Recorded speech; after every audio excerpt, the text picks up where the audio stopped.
Bonjour à tous, je vous souhaite la bienvenue dans ce nouvel épisode de mon podcast créatif. On est au 93e épisode de mon podcast et au programme, je vous propose aujourd'hui du tricot, de la couture et un petit peu de lecture. Donc au niveau tricot, j'ai un projet terminé mais c'est un test. Donc même si le test n'était pas secret, je préfère vous le montrer plus tard. Je vais vous parler d'encours, je vais vous parler aussi des chevaux. Voilà, vous verrez pourquoi, voilà, des écheveaux, 3 groupes d'écheveaux en fait. Voilà, et puis en couture, j'ai un projet terminé qui est pas... Enfin, je vous ai déjà présenté sur le blog, qui est pas exceptionnel non plus.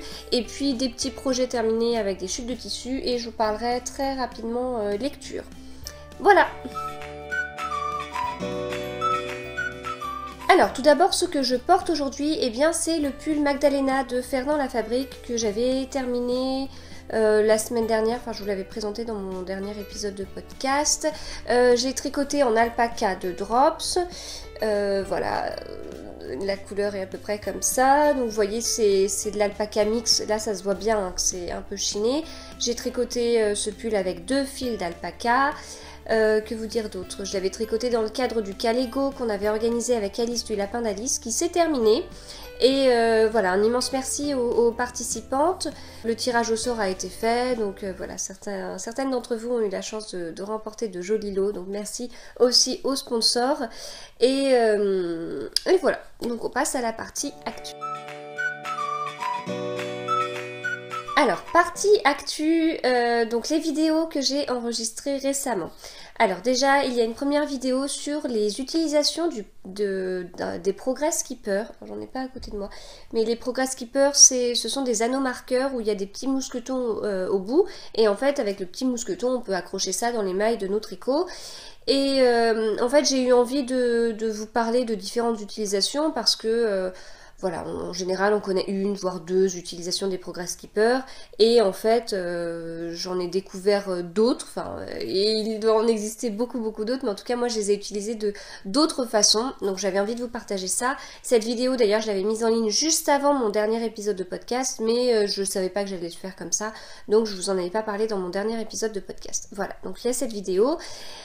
J'ai également fait un petit vlog par rapport à une erreur de tricot parce que donc j'ai terminé un tricot que je vous présenterai pas, il s'agit de la veste Mildred. Je vous en parlerai après la sortie en fait de cette veste.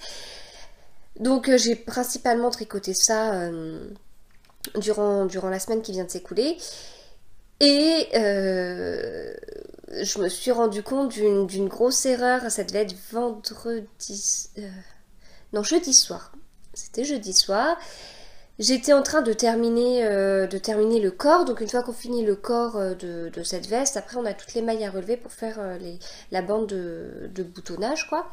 Et donc j'approchais vraiment de la fin et je me suis aperçue d'une grosse erreur sur l'une des manches.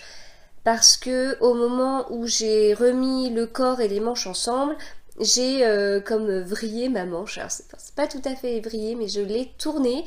Ce qui fait que en fait sur la manche on a une torsade et en fait ma torsade au lieu d'être bien centrée, elle était décentrée. Je m'en suis rendu compte alors que j'étais à peu près à ce niveau-là. Voilà, donc je savais pas trop comment faire. Ça a été, franchement, quand je me suis aperçue, j'ai enlevé une épaisseur de vêtements, j'ai commencé à avoir des bouffées de chaleur. Je me suis dit, mon Dieu, comment je vais m'en sortir? C'est un test, la deadline approchait, enfin voilà, je savais pas trop comment j'allais faire. Clairement, j'étais obligée de changer, le motif était pas symétrique d'un côté alors qu'il l'était de l'autre, c'était bizarre. Puis bon, c'est un test, je voulais quand même bien faire mon truc, ça se serait vu quoi, ça se serait vu. Comme j'en étais là, j'avais pas envie de détricoter tout ça pour bien remettre ma manche et tout retricoter. Ça représente quand même beaucoup de mailles, hein. C'est une veste, donc on a toutes les mailles d'un premier demi-devant, une manche, les mailles du dos, l'autre manche, les mailles de l'autre demi-devant, voilà, c'était assez embêtant. Et puis j'ai trouvé une autre solution qui consistait à détricoter que la manche. Donc j'ai détricoté que les mailles de la manche, j'ai tourné ma manche et puis j'ai retricoté que les mailles de la manche. Donc c'est-à-dire que quand j'ai détricoté que la manche, eh bien j'avais plein de fils qui pendouillaient. Et surtout que je tricote avec j'ai tricoté cette veste avec un fil triplé. Donc ça représentait vraiment pas mal de fils. Et puis voilà, petit à petit, j'ai repris rang par rang. Voilà, le résultat, je trouve que ça va. Ça va, c'est pas parfait, mais franchement, sur l'équilibre temps passé, résultat, ça me satisfait totalement.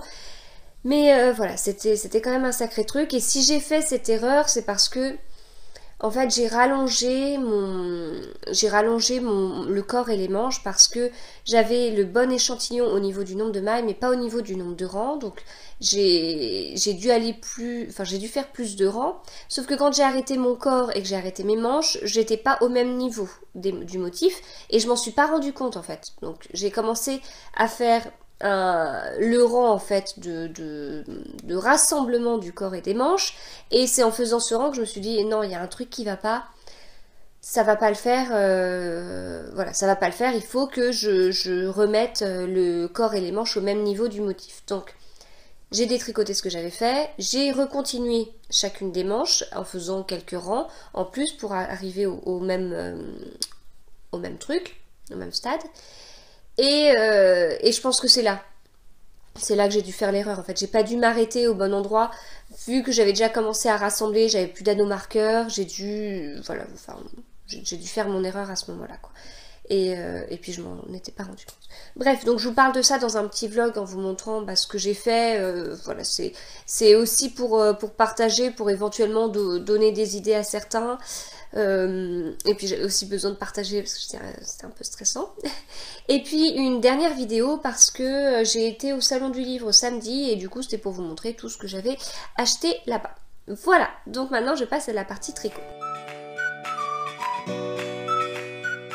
Alors, partie tricot, donc comme je vous dis, un projet terminé dont je vous parlerai après quand vraiment la sortie de ce gilet aura été faite.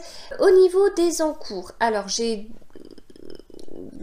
plusieurs encours, en fait j'en ai 3 au moment où je vous parle.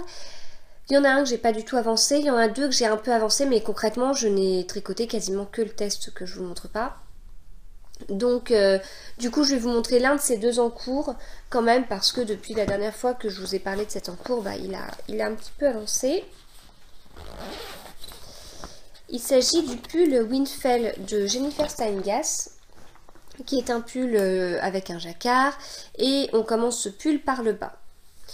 Voilà, et en fait j'ai quand même pas mal avancé depuis la dernière fois que je vous en ai parlé. Alors la dernière fois que je vous en ai parlé c'était il y a plusieurs semaines, hein. Hop, voilà. Donc j'étais dans une période rouge. C'est un pull qu'on commence par le bas, que je tricote avec la laine Hobbii. C'est la qualité Highland Wool. Voilà. J'aime bien parce que tout comme le rouge que je porte, c'est une laine un petit peu chinée. Donc j'aime beaucoup le rendu. Donc ça se voyait déjà sur la pelote, hein. Ça se devinait sur le site internet, ça se voit sur la pelote et ça se voit une fois tricoté. Alors, quand je vous en avais parlé la dernière fois, j'avais dû faire les côtes et puis je savais pas trop comment faire, enfin c'est pas que je savais pas trop comment faire, mais je me posais des questions par rapport à la couleur du jacquard. Parce que déjà je me posais des questions si ça allait vraiment trancher, mais ça je ne vous en avais pas parlé. Donc c'est une couleur plutôt violette en fait. Et puis qui paraît assez proche, alors je dois la voir là. Ouais, qui paraît assez proche. Ouais, non, j'exagère quand même. Mais bon, d'habitude je fais quand même des choses un peu plus tranchées. Donc j'avais un petit doute, sachant que j'avais fait mon choix de couleur j'avais fait mon choix de couleur en fonction du jacquard du haut qui contiendra de lait cru, donc voilà, je savais pas trop. Et puis ce dont je vous avais parlé par contre, c'est que j'avais des doutes sur le dégorgement de cette couleur là.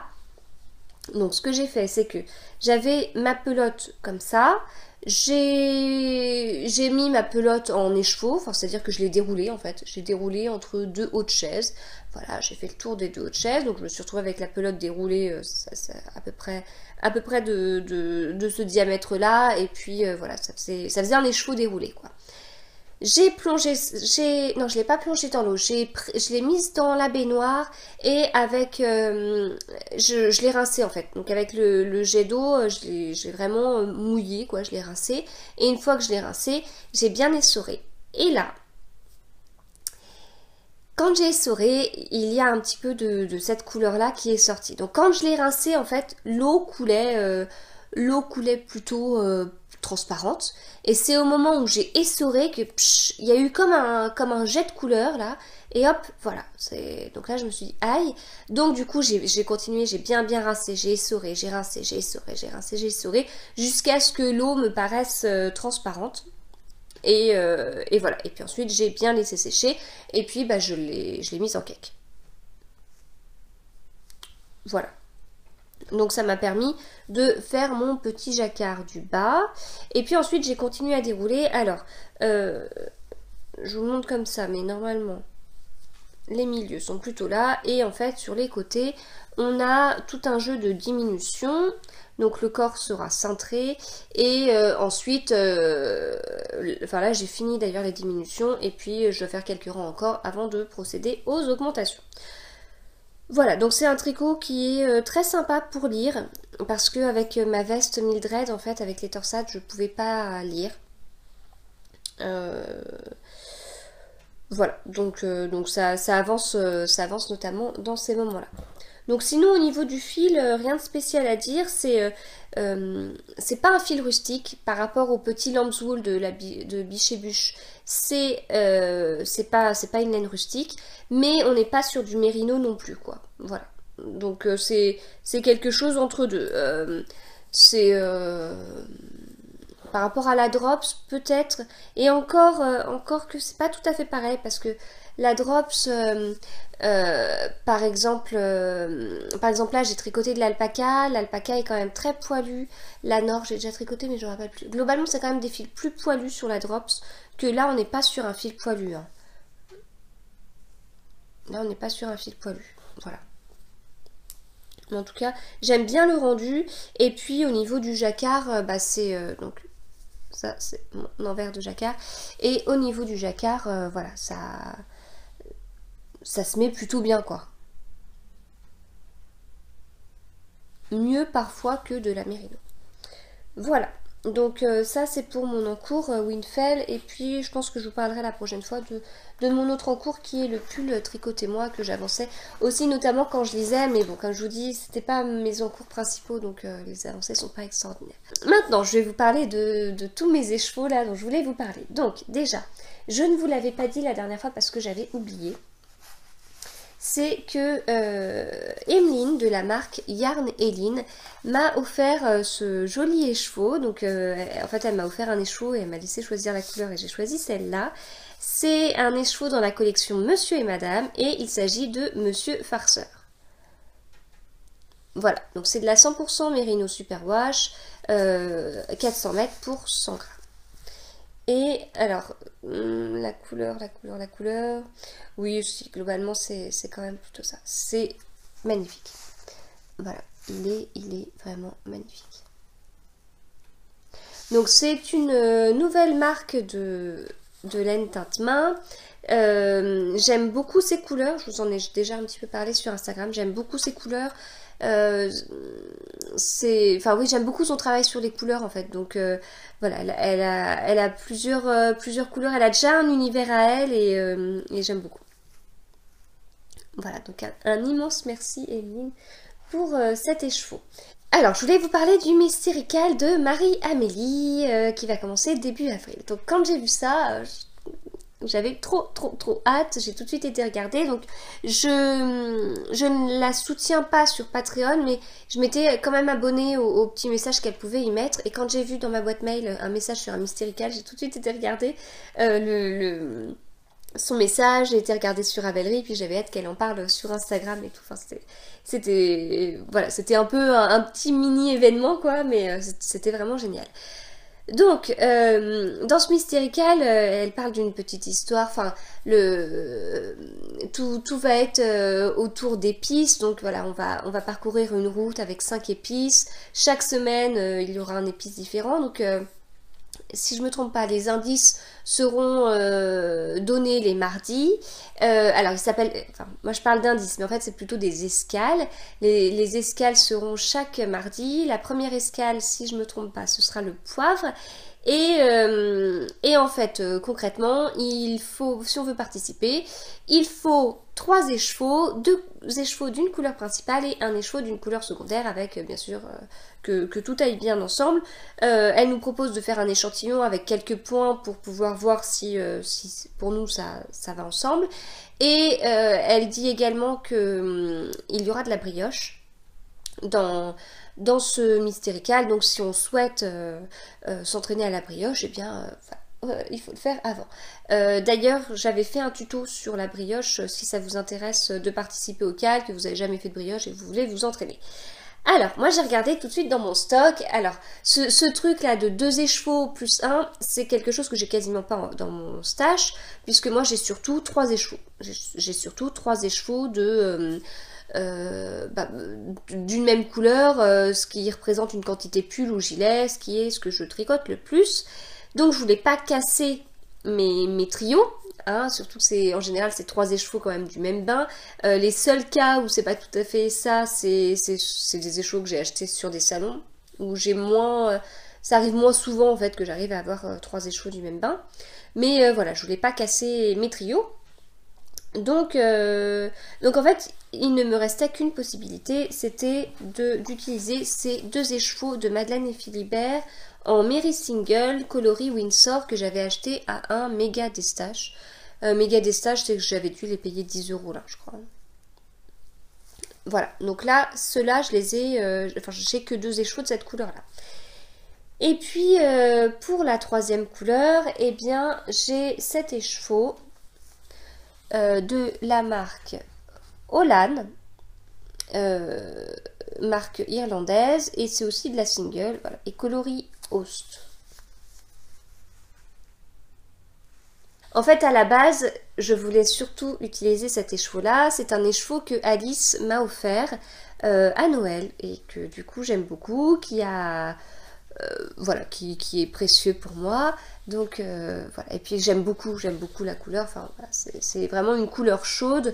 Voilà, donc j'aime beaucoup. Et puis vous voyez, il y a des petites taches de vert, mais il y a aussi des petites taches un peu rouge rosé là.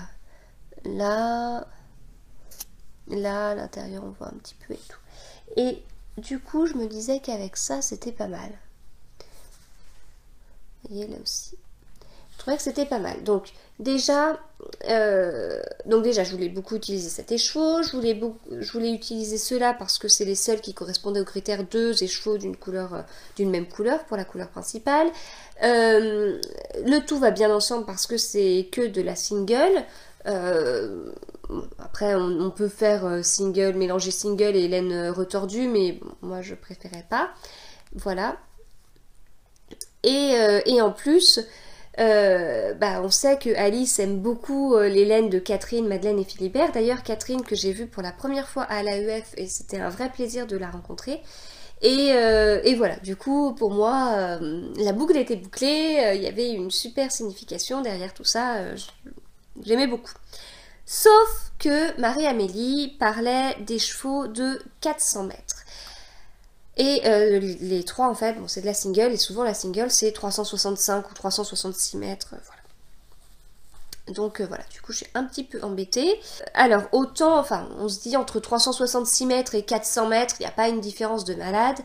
Mais quand on regarde les 2 écheveaux de couleur principale, si on fait nos 360, donc là c'est mis 365 mètres environ, si on fait nos 365 mètres x 2 comparé aux 400 mètres x 2, l'écart se creuse. Voilà, donc du coup je sais pas trop si ça peut passer. À côté de ça, Marie-Amélie a travaillé avec plusieurs teinturières qui ont proposé des combos, et notamment l'Hélène Vilaine qui a proposé des combos de single, et pareil, j'ai été vérifier, sa single fait aussi 366 mètres. Voilà, voilà les interrogations du moment. Sachant que j'aurais voulu éviter d'acheter de la laine, déjà parce que j'ai été à l'aiguille en fait, que j'en avais pas acheté et que c'est dommage du coup de très peu de temps après d'acheter de la laine. Enfin, ça aurait été mieux de l'acheter là-bas, quitte à choisir. Et puis ensuite, normalement, je dois aller au Knit It à Lyon et le Mystérical va commencer avant. Voilà, donc ce qui fait que au Knit It, clairement, je vais acheter de la laine. L'aiguille, en fait, j'en ai pas acheté, mais si j'avais pu en acheter, j'aurais été assez satisfaite. Et puis si j'en achète au milieu, enfin je sais pas, voilà, ça m'agace. Après, ça m'arrive assez rarement, enfin j'achète quand même beaucoup de la laine dans les salons.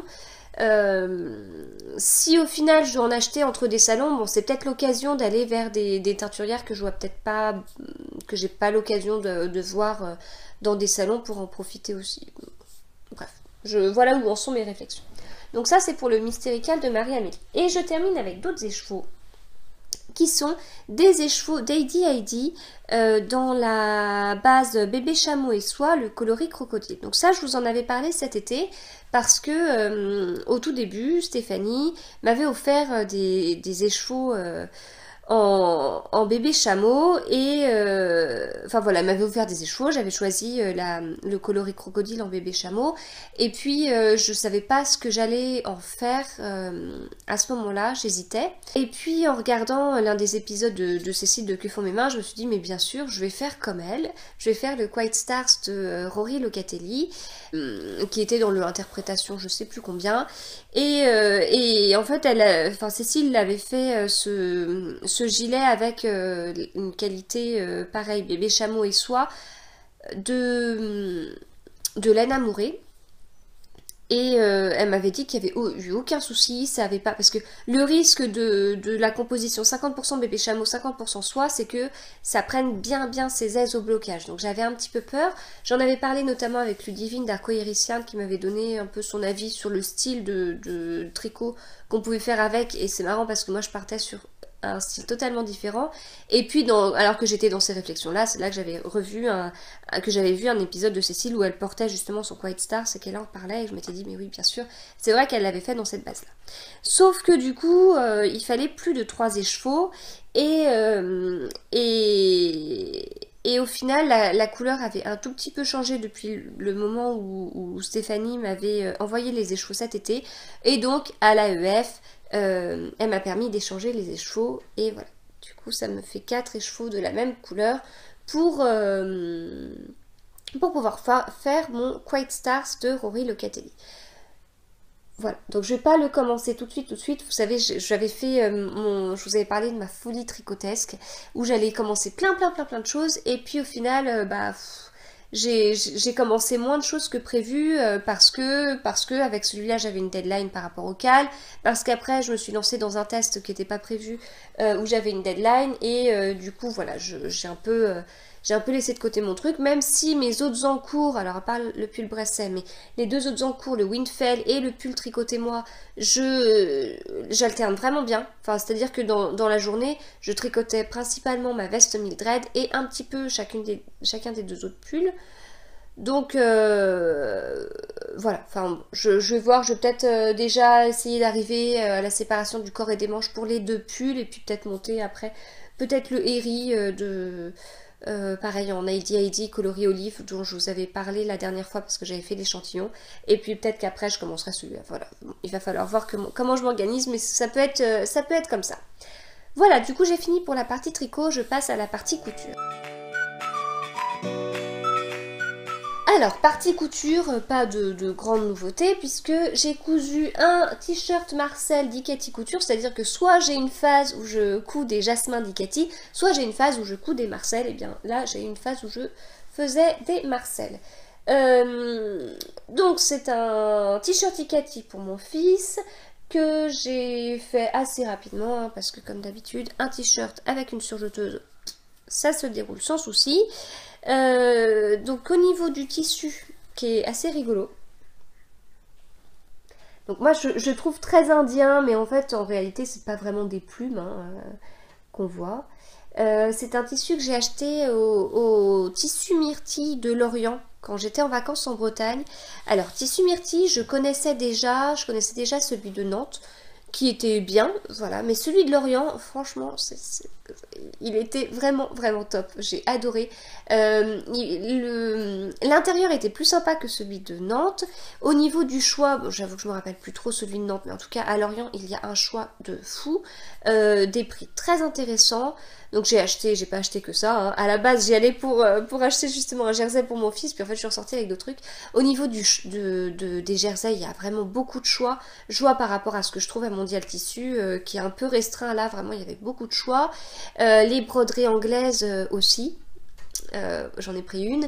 Et puis pour les mêmes broderies anglaises que celles que j'avais l'habitude de voir à Mondial Tissu, on n'avait pas du tout le même prix non plus. Voilà, c'était assez impressionnant.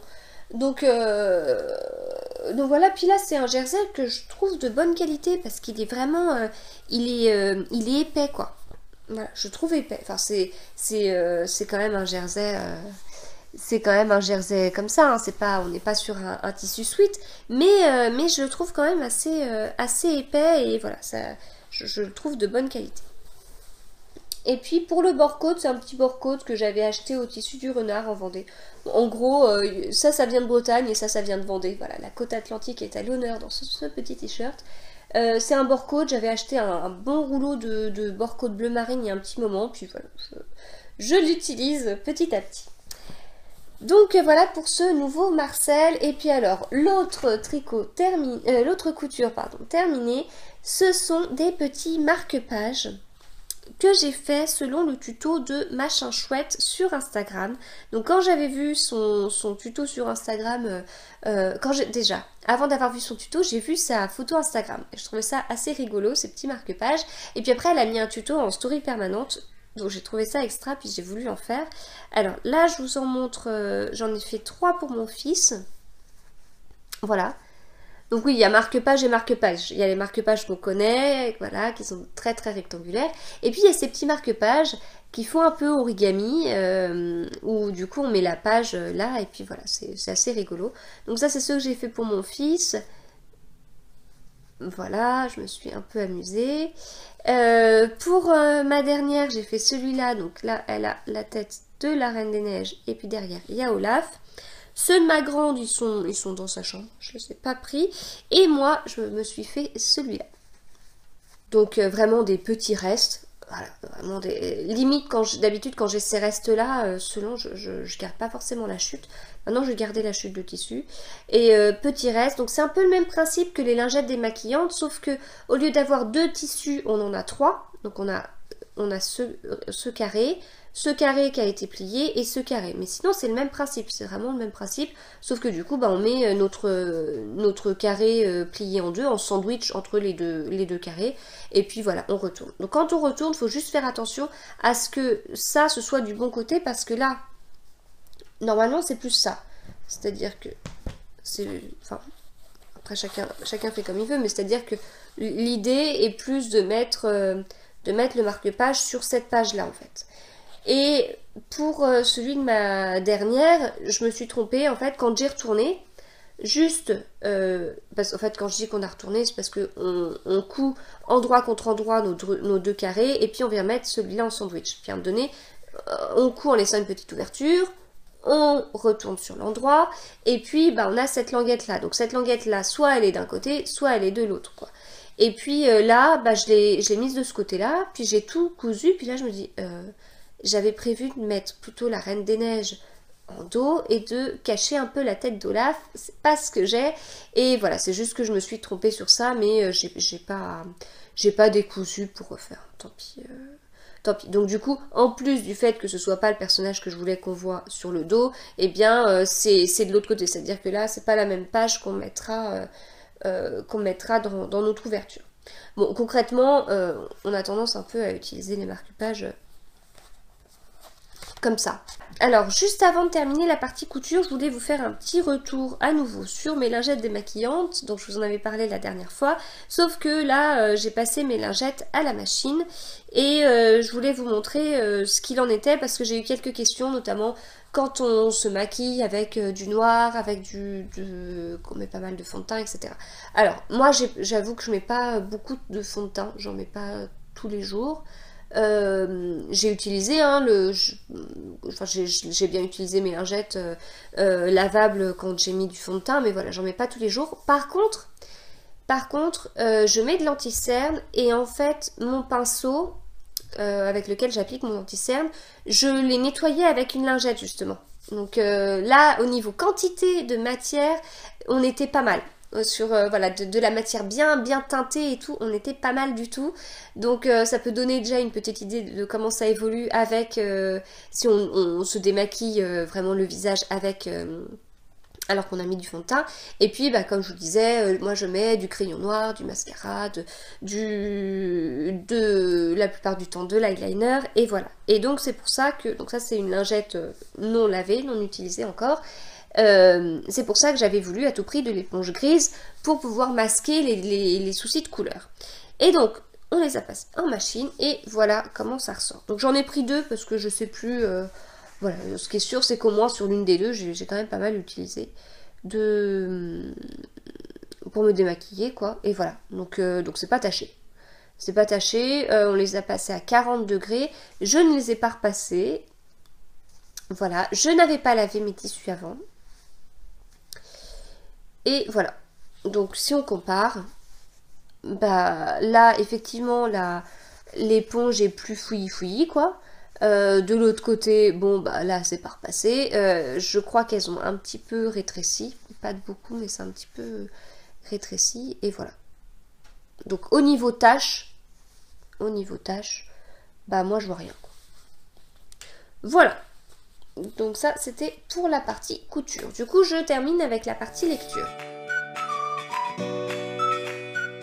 Alors, petite partie lecture, je vais pas faire un grand truc parce que j'ai fait un vlog sur mon retour du salon du livre, mais c'était juste pour dire que du coup, j'ai terminé celui-là, j'ai terminé le deuxième Anne Perry, que j'ai beaucoup aimé. Alors, j'avais pas eu des...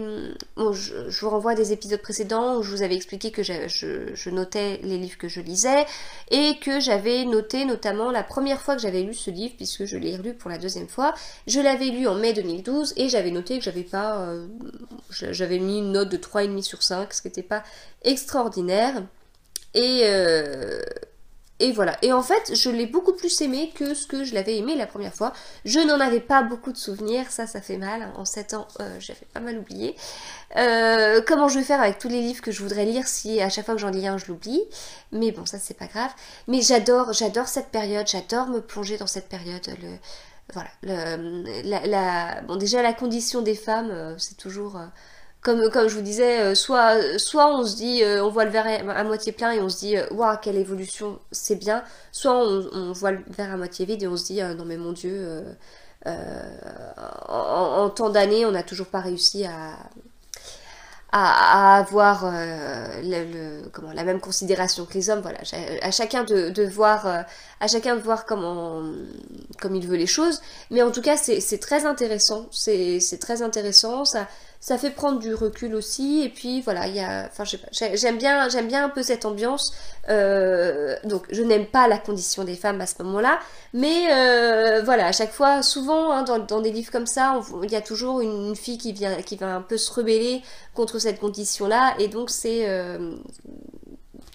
bien. Enfin, voilà.